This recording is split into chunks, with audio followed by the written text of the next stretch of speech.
Mysuru sandal soap ಭೋರ್ಗರೆತ 5 ವರ್ಷದಲ್ಲಿ ಲಾಭ 7 ಪಟ್ಟು ಹೆಚ್ಚಳ. ಮೊದಲ ಬಾರಿಗೆ 1500 ಕೋಟಿ ಬಿಸಿನೆಸ್.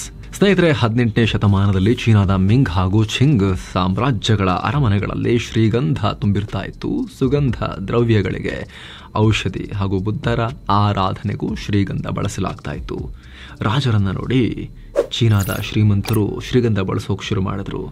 ಬೀಜಿಂಗ್ ನಗರದ ನಟ್ಟ ನಡುವಿರೋ ಫಾರ್ಬಿಡನ್ ಸಿಟಿ ಅರಮನೆಯಲ್ಲಿ ಶ್ರೀಗಂಧದ ಕುರ್ಚಿ, ಮೇಜು, ಪೀಠೋಪಕರಣಗಳಿದ್ವು.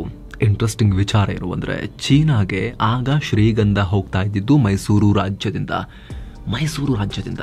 ಮೈಸೂರು ಮಹಾರಾಜರು ಕಟ್ಟಿದ್ದ ಸ್ಯಾಂಡಲ್ ಕೋಟಿ ಅನ್ನೋ ಗೋಡೌನ್ಗಳಿಂದ ಇದೇ ಶ್ರೀಗಂಧ ಬಳಸಿ ಮೈಸೂರು ರಾಜ್ಯ ಇಡೀ ಜಗತ್ತಿಗೆ ಮೈಸೂರು ಸ್ಯಾಂಡಲ್ ಸೋಪ್ ಕೊಡ್ತು. ನಾಲ್ವಡಿ ಪ್ರಭುಗಳು ಅಂದು ಶುರು ಮಾಡಿದ್ದ ಕಂಪನಿ ಇವತ್ತು ರಾಜ್ಯ ಸರ್ಕಾರಕ್ಕೆ ಬರೋಬ್ಬರಿ 108 ಕೋಟಿ ರೂಪಾಯಿ ಡಿವಿಡೆಂಡ್ ಕೊಟ್ಟಿದೆ. ಪ್ಯೂರ್ ಗಂಧದ ಎಣ್ಣೆ ಬಳಸೋ ಜಗತ್ತಿನ ಏಕೈಕ ಸೋಪ್ ಬ್ರ್ಯಾಂಡ್ ಆಗಿದೆ. ಹಾಗಿದ್ರೆ ಮೈಸೂರು ಸ್ಯಾಂಡಲ್ ಸೋಪ್ ಹುಟ್ಟಿದ ಹೇಗೆ? ಇದರಲ್ಲಿ ಸರ್ ಎಂ ವಿಶ್ವೇಶ್ವರಯ್ಯ ಅವರ ಪಾತ್ರ ಏನು? ಮೈಸೂರಿನ ಸೋಪ್ ಶಾಸ್ತ್ರಿಗಳು ಅಂದರೆ ಯಾರು? ಈ ಇಂಟ್ರೆಸ್ಟಿಂಗ್ ವಿಚಾರಗಳನ್ನ ಈ ವರದಿಯಲ್ಲಿ ಕ್ವಿಕ್ ಆಗಿ ನೋಡ್ತಾ ಹೋಗೋಣ. ಮೈಸೂರು ಸ್ಯಾಂಡಲ್ ಸೋಪ್ನ ಈ ಹೆಮ್ಮೆಯ ಸ್ಟೋರಿಯನ್ನ ನೋಡೋಣ. ಮೈಸೂರು ಸ್ಯಾಂಡಲ್ ಅನ್ನೋ ಬ್ರ್ಯಾಂಡ್ನ ಘಮವನ್ನ ಮತ್ತಷ್ಟು ನಾವು ಅರ್ಥ ಮಾಡ್ಕೊಳ್ಳೋಣ. ಎಷ್ಟಾಗುತ್ತೆ ಅಷ್ಟು ಜನಕ್ಕೆ ತಲುಪಿಸೋಣ. ಕಡೆ ತನಕ ಮಿಸ್ ಮಾಡದೆ ನೋಡಿ. mastmaga.comಗೆ ಸ್ವಾಗತ. ನಾನು ಅಮರ್ ಪ್ರಸಾದ್. ಶ್ರೀಗಂಧದ ಉತ್ಪಾದನೆಯಲ್ಲಿ ಏಕಸ್ವಾಮ್ಯ. ವಿಶ್ವ ಯುದ್ಧದಿಂದ ಸೋಪ್ ಫ್ಯಾಕ್ಟರಿ ಶುರು. ಸ್ನೇಹಿತರೆ, ಸ್ವಾತಂತ್ರ್ಯ ಪೂರ್ವದ ಭಾರತದಲ್ಲಿ ಗಂಧದ ಉತ್ಪಾದನೆಯಲ್ಲಿ ಮೈಸೂರು ರಾಜ್ಯಕ್ಕೆ ಏಕಸ್ವಾಮ್ಯ ಇತ್ತು. ರಾಜ್ಯದ ಅತಿದೊಡ್ಡ ಆದಾಯದ ಮೂಲಗಳಲ್ಲಿ ಶ್ರೀಗಂಧ ಒಂದಾಗಿತ್ತು. 20ನೇ ಶತಮಾನದ ಆರಂಭದಲ್ಲೂ ಮೈಸೂರು ರಾಜ್ಯ ಜಗತ್ತಿನ ಗಂಧದ ಎಣ್ಣೆ ಮಾರ್ಕೆಟ್ ಅನ್ನ, ಕೇವಲ ಭಾರತ ಅಲ್ಲ ಇಡೀ ಜಗತ್ತಿನ ಶ್ರೀಗಂಧದ ಮಾರ್ಕೆಟ್ ಅನ್ನ ಕಂಟ್ರೋಲ್ ಮಾಡ್ತಾ ಇತ್ತು ಭಾರತ. ಆರಂಭದಲ್ಲಿ ಚೈನಾಗೆ ಹೆಚ್ಚು ಗಂಧದ ಮರಗಳನ್ನ ರಫ್ತು ಮಾಡಲಾಗ್ತಿತ್ತು.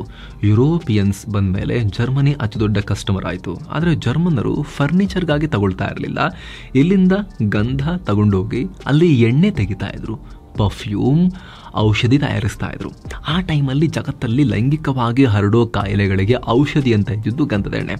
ಅಲ್ಲದೆ ವೋಲ್ಕಾರ್ಟ್ಸ್ ಹಾಗೂ ಆಂಟೋಯಿನ್ ಕ್ರಿಸ್ನಂತಹ ಜಾಗತಿಕ ಪರ್ಫ್ಯೂಮ್ ಕಂಪನಿ ಪ್ರತಿನಿಧಿಗಳು ಮೈಸೂರು ಸ್ಯಾಂಡಲ್ ಕೋಟಿಗಳಿಗೆ ಬಂದು ಗಂಧದ ಮರ ಹರಾಜಿನಲ್ಲಿ ಭಾಗವಹಿಸಿ ತಗೊಂಡು ಹೋಗ್ತಾ ಇದ್ರು. ಆಮೇಲೆ ಪರ್ಫ್ಯೂಮ್ ಎಲ್ಲ ಮಾಡ್ತಾ ಇದ್ರು. ಆ ಪರ್ಫ್ಯೂಮ್ಗಳು ಮೈಸೂರಿಗೂ ಬರ್ತಾ ಇದ್ವು.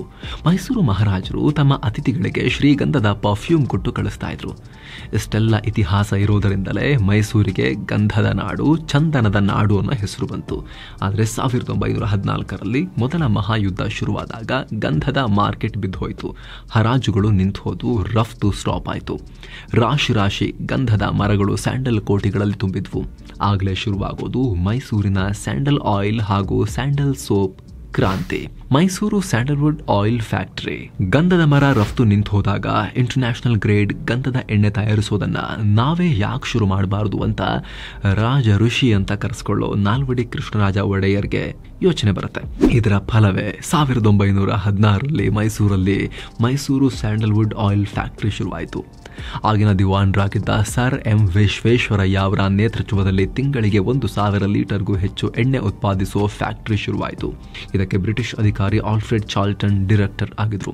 ಫ್ಯಾಕ್ಟರಿ ಶುರುವಾದ ಅದೇ ವರ್ಷ ಇಲ್ಲಿನ ಗಂಧದ ಎಣ್ಣೆ ಲಂಡನ್ಗೆ ರಫ್ತಾಗೋಕೆ ಶುರುವಾಯಿತು. ಅದೇ ವರ್ಷ ಬೆಂಗಳೂರಲ್ಲಿ 2ನೇ ಫ್ಯಾಕ್ಟರಿ ಶುರುವಾಯಿತು. 3ನೇ ಫ್ಯಾಕ್ಟರಿ ಮೈಸೂರಲ್ಲೇ ಶುರುವಾಯಿತು. ಕೆಲವೇ ವರ್ಷಗಳಲ್ಲಿ ಈ ಫ್ಯಾಕ್ಟರಿಗಳ ನೆಟ್ವರ್ಕ್ ಜಗತ್ತಿನ ಅತಿದೊಡ್ಡ ಗಂಧದ ಎಣ್ಣೆ ಡಿಸ್ಟಿಲರಿ ಆಯಿತು. 1918ರಲ್ಲಿ ವಿದೇಶಿ ವ್ಯಕ್ತಿಯೊಬ್ಬರು ನಾಲ್ವಡಿ ಪ್ರಭುಗಳಿಗೆ ಗಂಧದ ಎಣ್ಣೆಯಲ್ಲಿ ಮಾಡಿರೋ ಸೋಪ್ಗಳನ್ನು ಗಿಫ್ಟ್ ಹಾಕೊಡ್ತಾರೆ. ಅದನ್ನು ನೋಡಿದ್ದ ತಡ ಸೋಪ್ ನಾವ್ಯಾಕೆ ಸೋಪು ಮಾಡಬಾರ್ದು ಅಂತ ನಾಲ್ವಡಿಯವರು ಇಲ್ಲೇ ಸೋಪ್ ತಯಾರಿಸೋ ಡಿಸಿಷನ್ ಮಾಡ್ತಾರೆ. ಸೋಪ್ ಶಾಸ್ತ್ರಿಯವರಿಗೆ ಮಿಷನ್. ಮೈಸೂರಲ್ಲಿ ಗಂಧದ ಸೋಪ್ ತಯಾರಿಸಬೇಕು ಅನ್ಕೊಂಡಾಗ ಸರ್ ಎಂ ವಿಶ್ವೇಶ್ವರಯ್ಯ ಅವರು ಮೊದಲು ಹೋಗೋದು ಸೋಸಲೆ ಗರಳಾಪುರ ಶಾಸ್ತ್ರಿ ಅಥವಾ SG ಶಾಸ್ತ್ರಿ ಅವರ ಹತ್ರ. ಇವರು ಬೆಂಗಳೂರಲ್ಲಿದ್ದ ಇಂಡಿಯನ್ ಇನ್ಸ್ಟಿಟ್ಯೂಟ್ ಆಫ್ ಸೈನ್ಸ್ನಲ್ಲಿ ರಸಾಯನ ಶಾಸ್ತ್ರಜ್ಞರಾಗಿರ್ತಾರೆ. Young industrial chemist. ಅವ್ರನ್ನ ಮಹಾರಾಜರು ಸೋಪ್ ಹಾಗೂ ಪರ್ಫ್ಯೂಮ್ ಟೆಕ್ನಾಲಜಿ ಅಧ್ಯಯನ ಮಾಡೋಕೆ ಲಂಡನ್ಗೆ ಕಳಿಸ್ತಾರೆ. ಅದೇ ಕಾರಣಕ್ಕೆ ಅವರಿಗೆ ಸೋಪ್ ಶಾಸ್ತ್ರಿ ಅನ್ನೋ ಹೆಸರು ಬರುತ್ತೆ. ಅವರು ವಾಪಸ್ ಬರ್ತಿದ್ದ ಹಾಗೆ ಭಾರತದಲ್ಲಿ ಮೊದಲ ಸ್ಯಾಂಡಲ್ ಸೋಪ್ ಘಟಕಕ್ಕೆ ಜನ್ಮ ಕೊಡ್ತಾರೆ. ಅದೇ ಮೈಸೂರು ಸ್ಯಾಂಡಲ್ ಸೋಪ್. ಆಗಿನ ಕಾಲಕ್ಕೆ ಇಡೀ ದೇಶದಲ್ಲಿ ಬಳಕೆ ಆಗೋಕೆ ಶುರುವಾಗುತ್ತೆ. ಅದು ದೊಡ್ಡ ಪ್ರಮಾಣದಲ್ಲಿ ವಿದೇಶಗಳಿಗೆ ಎಕ್ಸ್ಪೋರ್ಟ್ ಆಗೋಕೆ ಶುರುವಾಗುತ್ತೆ. ನೈಸರ್ಗಿಕ ಗಂಧದ ಎಣ್ಣೆ ಇರೋ ಏಕೈಕ ಸೋಪ್ ಅಂತ ಇದರ ಮಾರ್ಕೆಟಿಂಗ್ ಮಾಡಲಾಗುತ್ತೆ. ಚರ್ಮವನ್ನು ವೆಲ್ವೆಟ್ ರೀತಿ ಸ್ಮೂತ್ ಹಾಗೂ ಕೋಮಲ ಮಾಡುತ್ತೆ ಅಂತ ಮಾರ್ಕೆಟಿಂಗ್ ಮಾಡಲಾಗುತ್ತೆ. ಆಗಿನ ಕಾಲದ ಪ್ಯಾಕೇಜ್ ಮೇಲಿನ ಚಿತ್ರಗಳನ್ನು ಕೂಡ ನೀವು ಸ್ಕ್ರೀನ್ ಮೇಲೆ ನೋಡ್ತಾ ಇದ್ದೀರಾ. ಆಗಿನ ಕಾಲಕ್ಕೆ ಆಯತಾಕಾರ ಬಿಟ್ಟು ಓವಲ್ ಶೇಪ್ನಲ್ಲಿ ಮೊದಲು ಸೋಪ್ ತಯಾರಾಗಿದ್ದು ಮೈಸೂರು ಸ್ಯಾಂಡಲ್ ಸೋಪ್. ಜೊತೆಗೆ ಕಂಪನಿಯ ಲೋಗೋ ಮೈಸೂರು ಭಾಗದ ಕಥೆಗಳಲ್ಲಿ ಹೆಸರಾಗಿದ್ದ ಪೌರಾಣಿಕ ಜೀವಿ ಶರಭವನ್ನ ಬ್ರ್ಯಾಂಡ್ ಗುರುತಾಗಿ ಆಯ್ಕೆ ಮಾಡಲಾಗುತ್ತೆ. ಇದು ಮೈಸೂರು ರಾಜ್ಯದ ಶ್ರೀಮಂತ ಪರಂಪರೆಯ ಗುರುತು. ಈ ಸೋಪ್ನಲ್ಲಿ ಇಂದಿಗೂ ಪ್ಯೂರ್ ಗಂಧದ ಎಣ್ಣೆ ಜೊತೆಗೆ ಮುಡಿವಾಳ ಅಥವಾ ಲಾವಂಚ ಬೇರಿನ ಎಕ್ಸ್ಟ್ರಾಕ್ಟ್, ರೋಷಾ ಹುಲ್ಲಿನ ಎಣ್ಣೆ ಇದೆ. ಬೇಬಿ ಸೋಪ್ನಿಂದ ಹಿಡಿದು ಗುಲಾಬಿ, ಮಲ್ಲಿಗೆ, ಹರ್ಬಲ್ ಸೋಪ್ ಸೇರಿದ ಹಾಗೆ ಸಾಕಷ್ಟು ವೆರೈಟಿ ಸೋಪ್ಗಳನ್ನು ಕೂಡ ಈಗ ಮಾಡೋಕೆ ಶುರು ಮಾಡಿದ್ದಾರೆ. 5 ವರ್ಷಗಳಲ್ಲಿ ಲಾಭ 7 ಪಟ್ಟು ಹೆಚ್ಚಳ. ಸ್ನೇಹಿತರೆ, 1957ರಲ್ಲಿ ಮೈಸೂರು ಸ್ಯಾಂಡಲ್ ಸೋಪ್ ಫ್ಯಾಕ್ಟರಿ ರಾಜ್ಯ ಸರ್ಕಾರದ Karnataka soaps and detergents limited ಅಥವಾ KSDL ಸುಪರ್ದಿಗೆ ಬಂತು. ಆಗಿನಿಂದ ಸರ್ಕಾರ ಮೇಂಟೈನ್ ಮಾಡ್ತಿದೆ. ಕಳೆದ 5 ವರ್ಷಗಳಲ್ಲಿ ಕಂಪನಿ ಆಪರೇಷನ್ಸ್ ಅಲ್ಲಿ ಸುಧಾರಣೆ ಕಂಡು ಬಂದಿದೆ. 5 ವರ್ಷಗಳ ಹಿಂದೆ ಕಂಪನಿ 15.91 ಕೋಟಿ ರೂಪಾಯಿ ಡಿವಿಡೆಂಡ್ ಅಥವಾ ಲಾಭವನ್ನು ಜನರೇಟ್ ಮಾಡಿತ್ತು. ಈ ವರ್ಷ ಬರೋಬ್ಬರಿ 108.62 ಕೋಟಿ ಡಿವಿಡೆಂಡ್ ಅನ್ನ ಸರ್ಕಾರ ಕೊಟ್ಟಿದೆ ಲಾಭಾಂಶ. ಅಲ್ಲದೆ ಈ 108 ಕೋಟಿ ರೂಪಾಯಿ ಏನಿದೆ ಕಂಪನಿಯ ಲಾಭದ 30% ಅಷ್ಟೇ. ಇದು ಸರ್ಕಾರ ಕೊಟ್ಟಿರೋ ಲಾಭಾಂಶದ ಪಾಲು. ಆದರೆ ಈ ವರ್ಷ ಕಂಪನಿಗೆ ಒಟ್ಟಾರೆ 362 ಕೋಟಿ ರೂಪಾಯಿ ಲಾಭ ಆಗಿದೆ. ಕಂಪನಿಯ ಒಟ್ಟಾರೆ ಟರ್ನ್ ಓವರ್ ಬರೋಬ್ಬರಿ 1570 ಕೋಟಿ ರೂಪಾಯಿ ಇದೆ. ನಮ್ಮ ಕಂಪನಿ ಇದು ಜನರಲ್ ಕಂಪನಿ. ಇದು ಸರ್ಕಾರದ ಕಂಪನಿ ಅಂದರೆ ಯಾವುದು? ಅಧಿಕಾರಿಗಳದು ಅಥವಾ ಪೊಲಿಟಿಷಿಯನ್ಸ್ದಲ್ಲ, ನಮ್ದಿದು. ಲಾಸ್ ಮಾಡಿದ್ರು ಕೂಡ ಜನರ ತೆರಿಗೆ ದುಡ್ಡಲ್ಲಿ ಸಂಬಳ ಕೊಡಲೇಬೇಕು. ನಾವು ಸಾಕ್ತಿರೋ ಕಂಪನಿ ಇದು.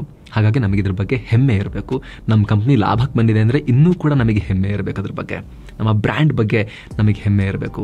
ಎಷ್ಟಾಗುತ್ತಷ್ಟು ಈ ಬ್ರ್ಯಾಂಡನ್ನು ಬೇರೆ ಬೇರೆ ಕಡೆಗೆ ಸ್ಪ್ರೆಡ್ ಮಾಡೋ ಪ್ರಯತ್ನವನ್ನು ನಾವು ಮಾಡ್ತಾ ಇರಬೇಕು.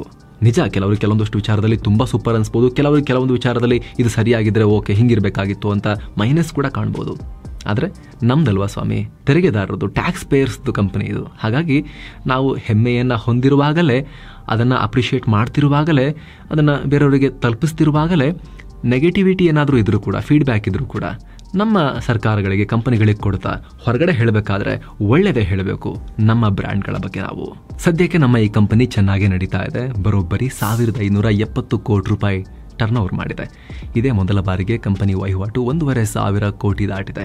ಜೊತೆಗೆ ಇದು ಕಳೆದ ವರ್ಷಕ್ಕಿಂತ 14.25% ಜಾಸ್ತಿ. ಸೊ ದೊಡ್ಡ ಮಟ್ಟದಲ್ಲಿ ಕಂಪನಿಯ ಆಪರೇಷನ್ಸ್ ಆದಾಯ ಜಾಸ್ತಿ ಆಗ್ತಿದೆ. 2025ಕ್ಕೆ ಭಾರತದಲ್ಲಿ 480 ಹೊಸ ಡಿಸ್ಟ್ರಿಬ್ಯೂಟರ್ಗಳನ್ನು ಸೇರಿಸಿಕೊಳ್ಳೋಕೆ KSDL ಪ್ಲಾನ್ ಮಾಡಿದೆ.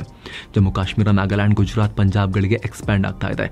ಈಗ already UAE, Saudi, America, Canada, Singapore, Kuwait, Malaysia, Europe, South Africa, ನೇಪಾಳಗಳಲ್ಲಿ ಮೈಸೂರು ಸ್ಯಾಂಡಲ್ ಸೋಪ್ಗೆ ಮಾರ್ಕೆಟ್ ಇದೆ. ಇನ್ನು ಹಲವು ರಾಷ್ಟ್ರಗಳಿಗೆ ಕಾಲಿಡೋಕೆ ಸಜ್ಜಾಗಿದೆ. ದೊಡ್ಡ ಪ್ರಮಾಣದಲ್ಲಿ KSDL ಹೂಡಿಕೆಗೂ ಸಜ್ಜಾಗಿದೆ.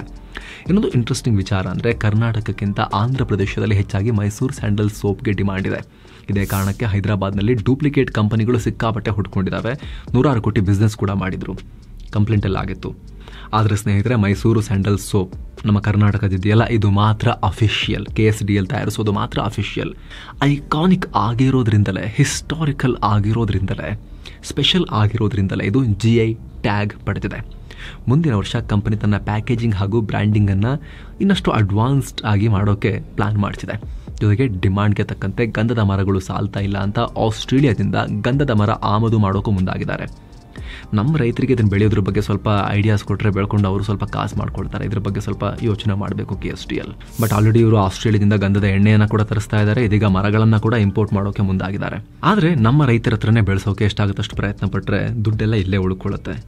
ಇಲ್ಲಿ ದೊಡ್ಡ ಪ್ರಮಾಣದಲ್ಲಿ ಜನ ಸೋಪ್ ಬಳಸಿ ಕೊಟ್ಟಿರೋ ದುಡ್ಡು ಆಸ್ಟ್ರೇಲಿಯಾಗೆ ಹೋಗೋದ್ರ ಬದಲಿಗೆ ಸರ್ಕಾರ ಪ್ರಯತ್ನ ಪಡ್ತಾ ಇದೆ, ಇಲ್ಲ ಅಂತಿಲ್ಲ. 1000 ಎಕರೆ ಭೂಭಾಗದಲ್ಲಿ ರೈತರಿಗೆ ಹೇಳಿಬಿಟ್ಟು ಉತ್ತೇಜನ ಕೊಟ್ಟು ಬೆಳೆಸೋಕೆ ಪ್ರಯತ್ನ ಪಡ್ತಿದೆ. ಆದರೆ ದೊಡ್ಡ ಪ್ರಮಾಣದಲ್ಲಾಗಲಿ ಇಂಪೋರ್ಟ್ ಮೇಲೆ ಯಾಕೆ ಡಿಪೆಂಡ್ ಆಗಬೇಕು? ಅದು ನಮ್ಮ ವಿಶ್. ಒಟ್ಟಾರೆ ಜನರ ಮಾಲೀಕತ್ವದ ಈ ಕಂಪನಿ ಹೀಗೆ ಅಭಿವೃದ್ಧಿ ಆಗ್ತಾ ಇರಲಿ, ಡಿಮಾಂಡ್ ಹೀಗೆ ಇರಲಿ, ಇನ್ನಷ್ಟು ಡಿಮಾಂಡ್ ಜಾಸ್ತಿ ಆಗಲಿ. ಕರ್ನಾಟಕದ ಕಂಪನಿ ಜಗತ್ತಿನ ಮೂಲೆ ಮೂಲೆಗೂ ಹರಡಲಿ, ಚೆನ್ನಾಗಿ ಆಗ್ತಾ ಹೋಗಲಿ. ನಾವು ಕೂಡ ಎಷ್ಟಾಗುತ್ತಷ್ಟು ಈ ಬ್ರ್ಯಾಂಡ್ನ ಹರಡೋಣ ಅನ್ನೋದು ನಮ್ಮ ವಿಶ್ ಕೂಡ. Thank you so much. ಮತ್ತೆ ಭೇಟಿ ಆಗ್ತಿರೋಣ. ನಮಸ್ತೆ.